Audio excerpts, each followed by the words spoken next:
Ahoy and welcome back to DohMance Dawn. I am Luke, rejoined by my normal co-host Janine, Right, we'll go ahead and say normal. Wink. and also rejoining us for this one is Kayleigh. Hello, good to be back. Hello. Once again, I am Luke, he, him, sometimes they, them, just as a treat. And Janine. Oh, she, they. And I'm she, her. And yeah, Janine wasn't able to make it last time because some things came up for her, and we also didn't really get to discuss some of what I wanted to bring Kayleigh on for, which, like, I realized I talked about in the episode, but then we had like 16 characters or so to add, and it kind of went long. Huh. Yeah, so Janine, welcome back. You've listened to the previous episode? I have most of it. Would you have supported the Fat Tony? No. All right. Well, I have opinions, Uh-huh. is what I'm going to say. Well, Um, we go ahead. no. Let's wait for like in proper introductions into this Oh, or what other this show other is? news first too Yes. as well, so that we can get off cleanly, maybe. Oh, fair enough. Yes, this is DohMance Dawn, the weird Simpsons One Piece mashup podcast where we are recapping One Piece, generally arc by arc, because it really would be weird to go and just do a random string of episodes. Um, Matching up Simpsons characters, talking about what contemporary episodes came out at the same time, and yeah, that's pretty much the show. We are here for the second part of Arlong Park, Arlong Park 2, Shark Lost Boogaloo. World, yeah. Yeah, I feel like Electric Boogaloo's kind of become its own thing. Let there be Arlong. How about that? The Search for Curly's Gold has always been my favorite subtitle.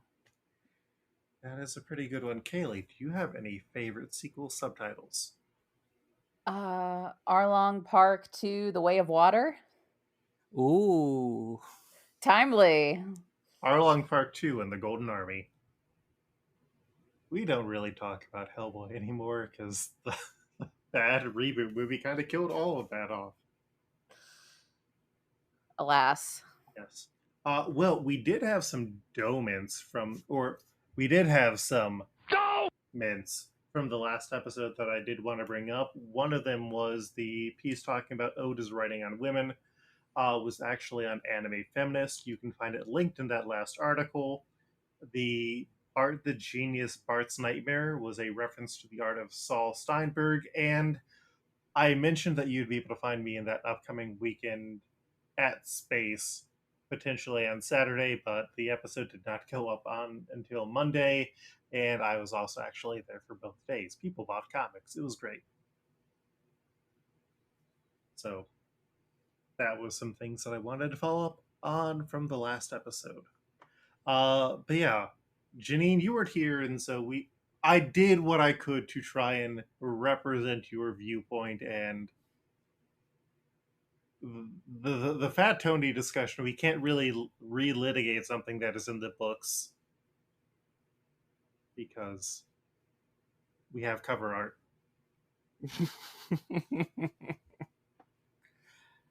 It's completely fine if we don't get our wonderful artist to work on that one again, but I do have thoughts. Uh-huh. I feel like my choosing of uh different Devil Flanders. Satans, Mm-hmm. Devil or Devil Flanders, came up with it came from it came from a place. Um, which was the promise, the deal that was then ultimately, Ranged on. yes. Mhm. So, I mean, I could see how Fat Tony would be able to do that too, as well, as he has lent the Simpsons money before. And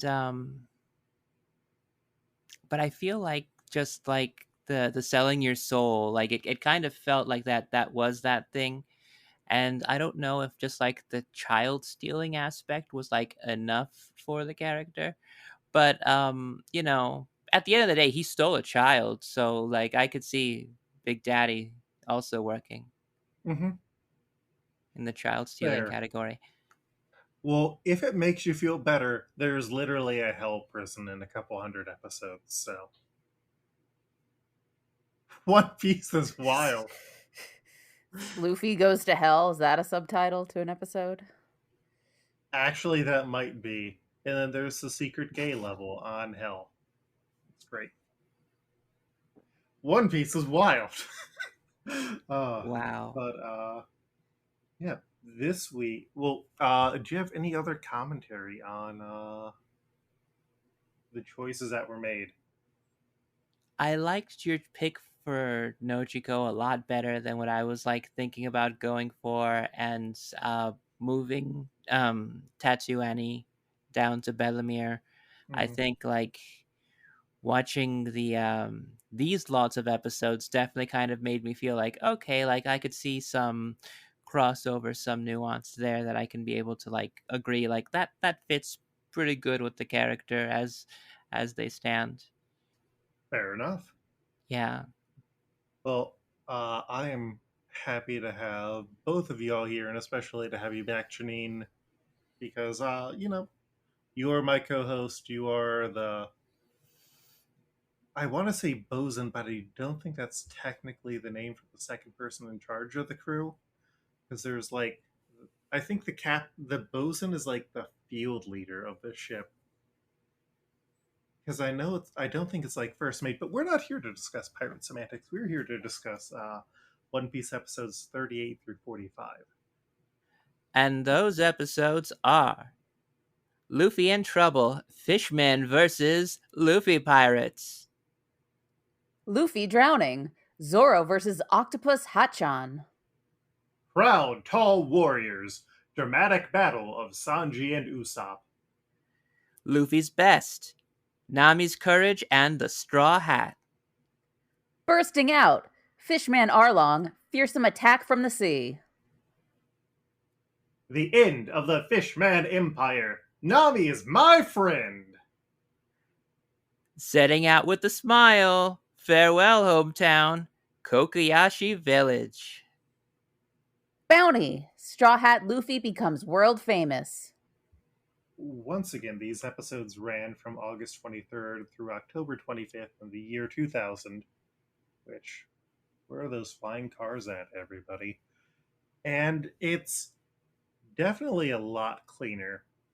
So the pirates essentially come in to more or less get revenge for Nami, with Luffy knocking Arlong across the base while the villagers watch.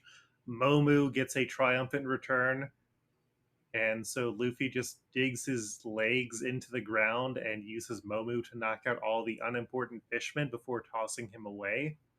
And that leads to the big predicament, which is Luffy can't get his feet out of the ground, which I appreciated as a why doesn't this whole thing end up moving faster?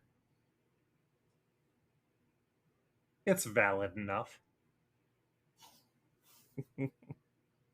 And so Arlong ends up pushing the trapped Luffy into the water, and the rest of the party has to split up to fight their mini bosses.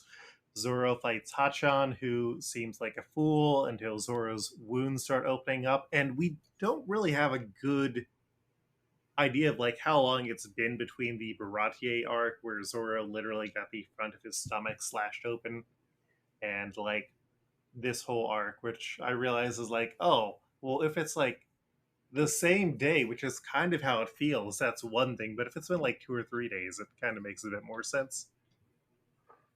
Yeah, and then I think it's Usopp who says it feels like we've been here forever, and I'm like, but how long has it been? I don't know. Yeah. So Hachan attacks with 6 blades, but Zoro is able to finish the fight by borrowing Johnny and Yosaku's swords. Sanji, meanwhile, wants to save Luffy in the water where Genzo and Nojiko are trying to revive him, and he has to deal with Kurobi, the karate master's underwater fishman karate, and wins by forcing air into his gills and then kicks the shit out of him on land. Which I never really remember how that fight ends compared to the others. It just kind of happens comparatively. I love it. It's very good. And also, I hadn't noticed before this watch how often Sanji does use his "Love is like a hurricane" line. Because it's like in the video games, he says it all the time, and it's like I don't remember him saying that. And it's like, oh no, my memory is just very bad. And then probably my favorite fight out of these, Usopp gets chased out by Chu, running out of Arlong Park, and he debates hiding until he remembers that he promised to not run away, and is able to overcome his fear and overpower Chu, lighting him on fire and then probably giving him several fishman concussions. Love the Shinji Ikari moment. Yeah, Usopp is a fascinating character, and I don't think I remember to ask last week. Kayleigh, did you watch the dub or the sub? I watched the dubbed. Fair. That's what I watch too because I'll do something else while watching most of the time. And like Sunny Straight has talked about how much pride he takes in basically challenging himself to top the Japanese voice actor. Oh wow. Like he goes whole hog in on it. I enjoyed the English voice actors. I also enjoyed the 4 Kids ones, but we I did not watch. That's fair. I mean, you shouldn't have to do that. So Zoro holds off Arlong long enough to get Luffy free. Luffy fights Arlong blow for blow and literally bite for bite, and eventually he starts taunting Arlong, which sends him into a rage. So he pulls out his saw blade, and the battle moves into Nami's former map room where she was forced to draw sea charts. Luffy breaks the blade when Arlong talks about how he's using Nami, starts destroying charts, and then drives Arlong through the fucking floor, demolishing Arlong Park. And then he climbs from the wreckage and promises Nami that she will always be his friend, which tears. It's beautiful. Mm-hmm. That is when Nizumi, the shitty Navy rat man, shows up and tries to steal all the money, and so Zoro beats the shit out of him, forcing him to swim off, and he declares them to be enemies of the government. So Luffy gets a bounty, and news of this spreads across the globe because he has the highest bounty on the East Blue. The village celebrates their freedom for 3 whole days. Nami changes her tattoo to honor Genzo and Bellamere, and as she leaves town, she gives the 1,000,000 berries that she had collected to the island, but then as a going away steals all their wallets. And we do get like some really nice moments, like the ghost of Bellamere kind of pushing Nami to go out on her own is very good. Oh yeah, that had me crying on the bus. Oh no. And then we get what becomes sort of a staple of checking in on some of the other characters as they find out that Luffy has this 30,000,000 berry bounty. Along the way, Admiral Fullbody returns and gets the shit kicked out of him, which I think is only in the anime. And then we also see Mihawk goes to share the news with Shanks, and they get drunk. And yeah, that's like kind of a nice clean in to the arc.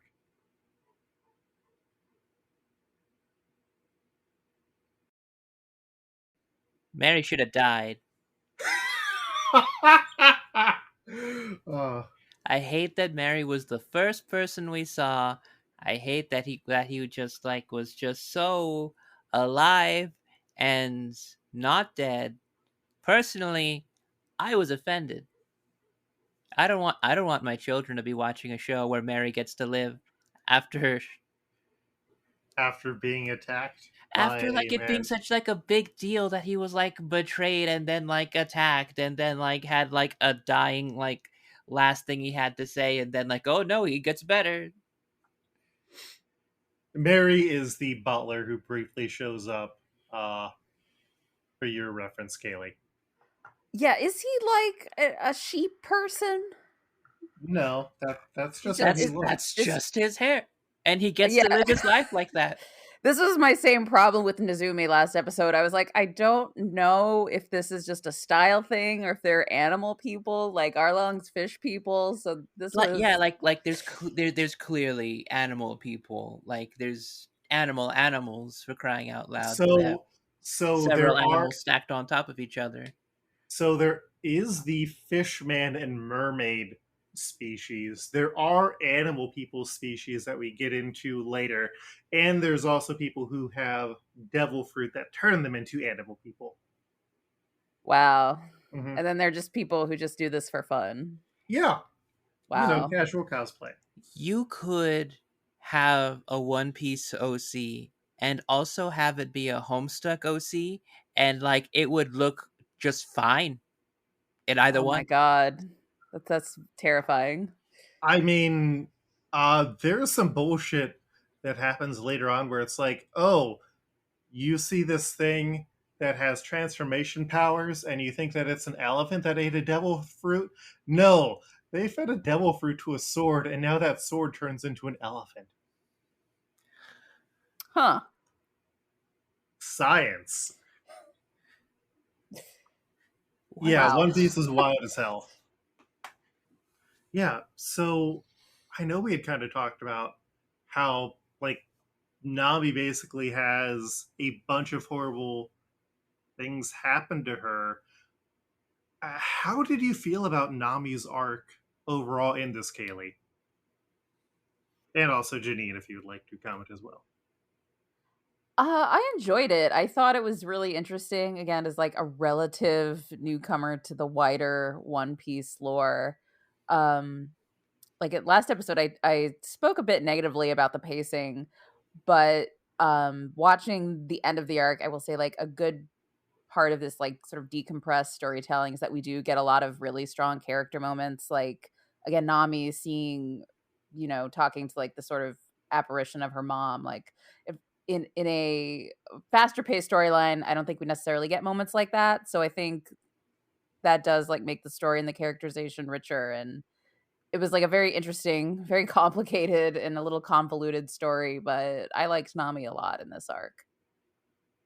Yeah, I think that she does get a very interesting development here, and then kind of we're going to see where she goes and kind of how the trauma has more or less affected her personality in some ways, or a question of does she act the way that she does moving forward because of how she was forced to survive. This show had so much background on so much like just like I think there was a point where there was a flashback in a flashback Mm-hmm. and and towards the very end of it, the fact that the one thing I just accepted because it's One Piece and there's style decisions. Uh, the one thing that I never questioned at all is like Genzo's why does pinwheel. this Genzo's pinwheel and the Yeah. fact that they explained that for free, no additional money needed. Here you go. Mm-hmm. Was able to find out, oh, it's closely connected to Nami more than him. Mm-hmm. So like yeah, and you only learn that after finding out that she has a tangerine pinwheel tattoo. Mm-hmm. Like just so that like, oh, by the way, this is why this is really going to be much more important to you emotionally, by the Mm-hmm. way. And that's just special. I mean like I honestly feel like there's a lot of different stories that, like, inside of their narratives they give too much, or like when you contact and talk to the creator and the writer, like you can just like learn like a little bit too much, and like there's just backstory building that is just like way too detailed for me. But I kind of enjoyed that in this. I guess it's because it's like it's just all unfolding now, and I don't have to read. Maybe that's the difference. I don't know. Well, That's a Janine issue right now. I think the other part of it though is like you don't need to like consider where it comes from. It's something that's commented on.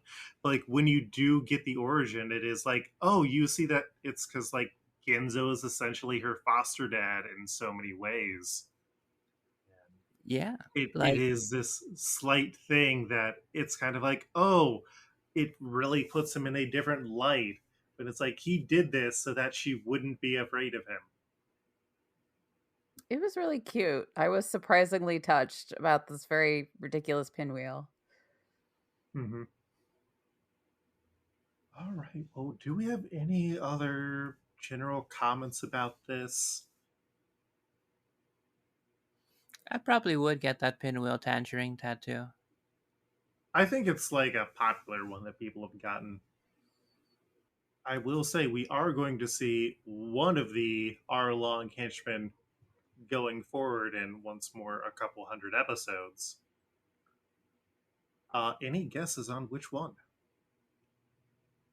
Hachan, because you told me earlier Oh, last yeah. episode. I forgot that I mentioned it. Yeah, one of the things that they do in the manga series is they'll have sort of chapter uh, illustrations where they'll slowly tell a story over multiple chapters, with each one being like a different scene, and we'll see one of those adapted in the next episode. But Hachan's is never really adapted, but he gets out and then starts a takoyaki restaurant in the ocean. Huh. Wild. Mm-hmm. Hachan is not entirely innocent, but I will give him the benefit of the doubt. That really reminds me of this tweet that I made earlier today. I'm not lying or like tweeting after the fact. We are recording this after I had tweeted it. Here we go. Takoyaki that's also an edible. That should be a thing and then delivered to me. Oh, wow. And Hachan can get that for you. I Like, mean, I kind of just like feel that's kind of related. I mean, looking at him. it is Octopus Falls. Yeah, I mean, One Piece is the reason why I tried takoyaki in the first place, and I enjoy it. It's very good. Mm-hmm. Huh. We are pro takoyaki. All right. Well, this week we only have three characters who we are going to be discussing, and all of them are kind of weirdly minor in a lot of ways. Up first, we have Brenu, whose name is a pun on brand new, and he is the guy who gets to give people their bounties. And I had three suggestions for him. The first one that I kind of feel like fits the most is Officer Lou from the Springfield Police Force. Second, just because he's very much I want to stomp out crime, and that's why I'm giving him a high bounty. I had Rex Banner, and then third was just if we don't want to throw anyone big, Garcia, who was one of the police in the episode where Marge joined the police force. Janine, what are you thinking for brand new? Well, I just checked the wiki for like a little bit just to get a little bit more information if this person's going to be around for a little bit longer. So, I had Principal Skinner as being an authority figure, and Rex Banner. And Kayleigh, what are you thinking? Well, first, I just have to say I really love this character name. Mm-hmm. Like, this really feels like a last minute deadline editor knocking on the door for the pages, and you're just like, oh God, what do I name this character? Brand new. So I love that for him. Mm-hmm. Physically, he reminds me a lot of Disco Stew. Once I saw it, I could not unsee it. With the sort of semi-green afro, very pointy sideburns, the deep V exposing the chest. Mm-hmm. The sunglasses. Yes, the sunglasses. Did not think to check if he had the clear platform shoes with dead goldfish, unfortunately. No, I feel like that would be against his vision of justice. Probably. All right. Well, considering that Janine and I both had a Rex Banner, I'm good going with Rex Banner. Rex Banu? Branu? Rex Banner, who Rex famously Branu. Fuck. I didn't pick up on the play on words. Yeah, Rex Banner, who famously faced down the Beer Baron and lost. I mean, I don't want to discount the idea of Disco Stew. I was personally thinking about it, looking at the character. The first thing that came to my mind was when Lenny Kravitz was on The Simpsons, but we have not got to that season yet. So, another one that slips through my fingers like sand. Through the hourglass. Yeah, we will have better opportunities for Disco Stew just because of how weird One Piece is. There's literally a guy named Disco. Oh, that's beautiful. I love it. I mean, he is a absolute garbage person. Oh, damn it! Well, I don't really remember anything like that's endearing about Disco Stew other than how disco he is. I think he's kind of a dirtbag in other aspects, wasn't he? I mean, he tries to hit on Marge and then backs off as soon as he sees that she has kids. Damn. But I feel like Rex Banner is also the sort of law enforcement type that we need. I think it has to be Rex Banner just for the wordplay. Mm-hmm. All right, so we got Rex Branu. We then have John Giant. Another excellent character name. Who is a literal giant. Giants, another species in One Piece. Sure, that's a thing you could just casually say. Okay, yeah. See, people are not real, but giants are. Just so we're clear. Yeah.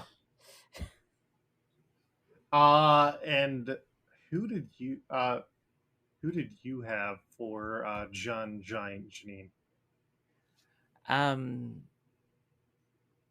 Keeping up with the idea of different people of authority, I had Super Nintendo Chalmers. But then I was also thinking as I was scrolling through and kept scrolling through and kept scrolling through and realized how much this one keeps on popping up. And I was like, what's stopping me from blowing Homer? Wow, probably not the best way to have phrased that. Probably the episode title. What's keeping me from blowing Homer? Good night, everybody. That's our show. What is keeping you from blowing Homer, Janine?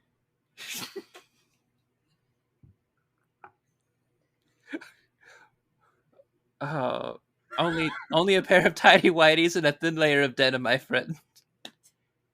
Oh my god. And then also as a backup, I do have Evil Homer. from...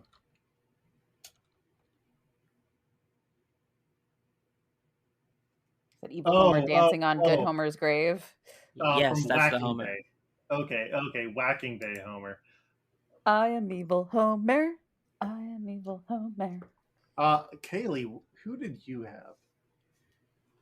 Again, I guess I'm like very literal when I see the character or their name, because I saw he was a giant and his name was John Giant. So I'm like, okay, who are the giants? So my first pick was the Lard Lad Donut Boy who comes to life in Treehouse of Horror. Oh. Then my second super literal choice was Paul Bunyan Homer from the Simpsons Tall Tales episode. Excuse me, he has not premiered at this point. Damn it. Yes. Sorry, singing hobo, not stabbing hobo, who told this tall tale. So I guess it's Lard Lad Donut Boy for me. So I had two suggestions here. And the first is one of those characters who's like, oh, they apparently gave him a real name. That would be Very Tall Man, who first appears driving a small BMW Oh my Beetle. god. And then Nelson laughs at him and he gets out and he is like over 8 feet tall and he gets everybody to awkwardly laugh at Nelson because he's a full grown adult embarrassing a kid. That's pretty good. And the second one I have is the Southern Sheriff from the one where the Simpsons go to Florida, who I just like him because he's voiced by Diedrich Bader, who underrated Batman. We do love Diedrich Bader here. Mm-hmm. And it's the Southern Diedrich Bader. Yeah, so I'm more pulling for Very Tall Man just because all we know about John Giant really is he has a sense of order and he is a very tall man. And thus we enter the three-way debate. Well, technically, Lard Lad Donut Boy also has a sense of order because he needs his donut back, and Homer needs to give it back. Or he will be punished for his act of thievery.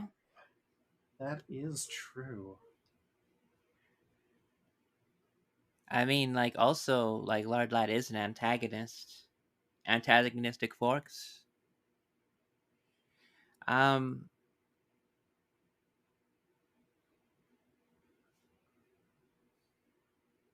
There's not much keeping me from blowing Homer.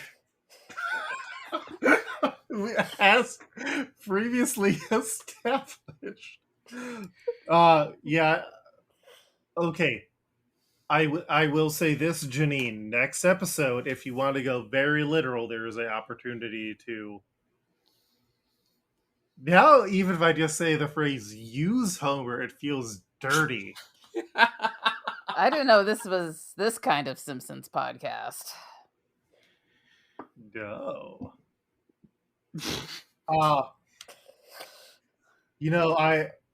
I am still on the side of Very Tall Man, but it sounds like the two of y'all are good to go with Lard Lad, which I feel like I have less of an issue burning him at this point. So I'm good to go with Lard Lad. All right, Yes. Lard Lad it is. Huzzah. And then last up we have Yoru, who very much a background character. He has slightly more to do in the manga where he and his wife Chicken show up early on. He is a fishmonger. And yet he's Kayleigh, named to a woman named Chicken. Mhm. Make it make sense, One Piece. It's a small village. He works with fish all the day. Sometimes Kayleigh, he wants to eat chicken. Very confused by Chicken of the Sea. Who did you have for this kind of Jack Nicholson looking guy wearing a hachimaki? My first pick was Akira, who works at the Japanese restaurant in Springfield, who is occasionally voiced by George Takei. And again, the very literal selling fish. Not voiced by George Takei. Uh, that was Oh no. because I've made that mistake. Oh wait, nope. He was just weirdly one of the Simpsons wikis did not have him credited. A mix of Hank Azaria and George Takei. Yeah, I think he did it maybe in his first appearance, and then Hank Azaria did a very questionable accent that we should put in the dustbin for now. Yeah, I made uh though Hank Azaria very good in Brockmire, which I finally got around to binging. Uh, there. So did you have anyone else along with Akira? Possibly also the food vendor from Homer versus New York City. Oh, the Klav Klavash vendor? Yes, Kuklarish. Oh God, Klav Klavash. Klavklarash. Yeah, I got Devin a shirt with crab juice on it for Christmas last year. Do love the crab juice. Better than Mountain Dew. So Yoru never really serves a big point, so I had two options for him. One of them is the ye old butcher shop proprietor, and the other is Toshiro, the assistant sushi chef from the Happy Sumo, who famously cuts the fugu wrong. Janine, who did you have? I had Jeremy Friedman, also known as the squeaky-voiced teen clerk. Wow, he has a name. And then also I decided to go for the very famous employee of the Quickie Mart. I am, of course, talking about James Woods.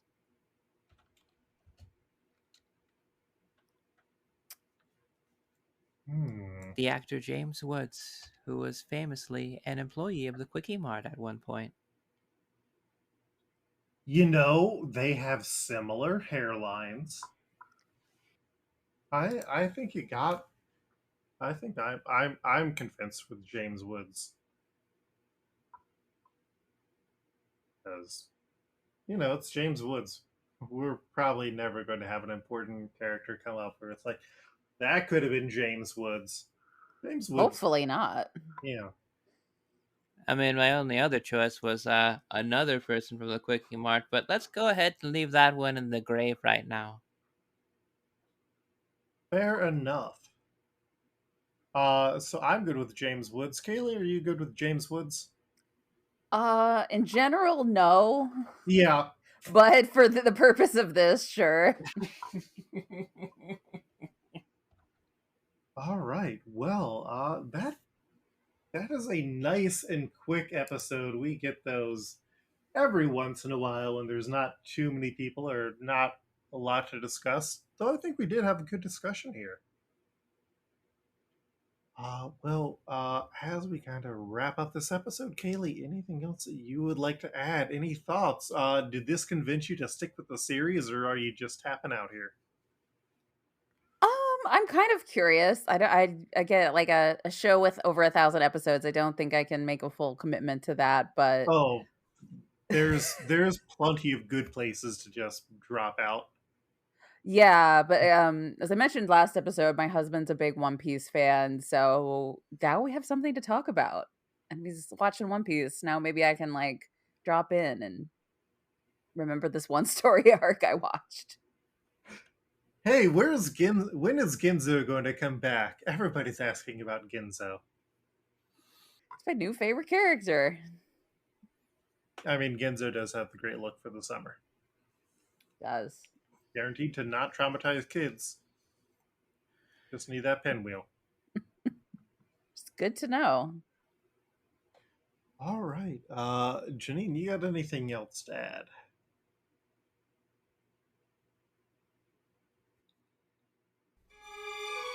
Mary, if I ever find you a fictional character that does not exist in real life, I'm going to find out what is going on with those horns. And if they are attached to anything that is hair or scalp, or bone?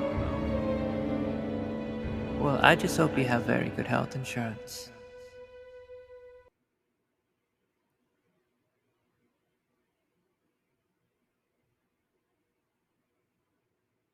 Uh, Oh my god. I hate Mary so much. I feel like I've just walked into this feud I knew nothing about previously, Well, like and it's this wild. killer who kills people for fun and is like really good at killing people and was like so built up so much as being like this deadliest motherfucker. Like he like straight up like stabs this guy with his like knife hand, and like then Mary goes down and spends the entire night just bleeding out, but then like he's like they find him later at like noon or something and he's like fine. Like he's like bleeding and like he has his last moments. He has like these words that he says, and then like he just like goes over, and then like the next morning he's up. Damn. Like he's his even like supposed like where it looked like he could have died.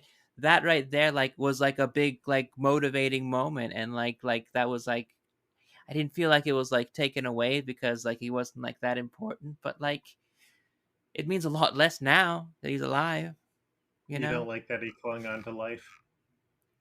Yeah, like that hard. Like you don't get stabbed that hard and then just like sleep it off, I guess. Well, apparently Kaya in the manga helps him not die when she finds him. That's how he didn't die. Well,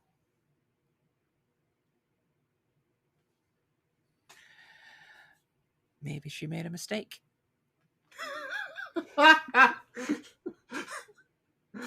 The wrong kid died. All right. Well, thank you all for joining us for this episode. If you would like to find more about Kayleigh online, where can people find more of what you do, Kayleigh? You can find me on Twitter at Ronch. That's RONCH times 3. And I also write at womenwriteaboutcomics.com, looper.com, and lots of other places online. And Janine, how about you? You can be able to find me online at Janine Juliet.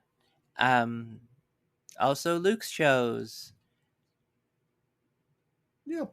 I'm really tired. I don't want to like list off everything. So that's all you're getting for tonight. There. And Luke, where can you be found? Oh, thank you, Luke.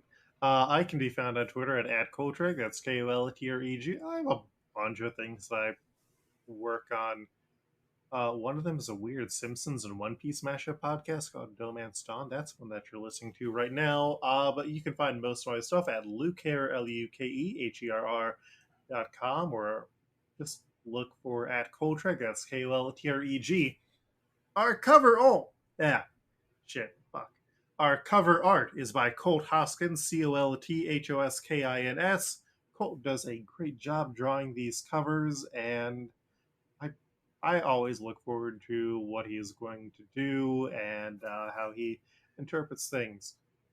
Big Daddy Arlong is a great design, and I'm looking forward to whatever cover accompanies this. Uh, you can find the podcast at DohMance, DohMancedAWN.com, which leads you to our Tumblr where we post new episodes. If you enjoy the show, leave us a review. You can also find us on Twitter at DohMance, and I think that kind of wraps it up. Next week, we've got a big characters return. Actually, a bunch of characters return, and also we get to meet Daddy. Not Big Daddy, but the other Daddy. Regular daddy. Regular Daddy. The character whose first name is actually Daddy. The artist known as Daddy. Mm-hmm. So, we will see you then. Safe sailing.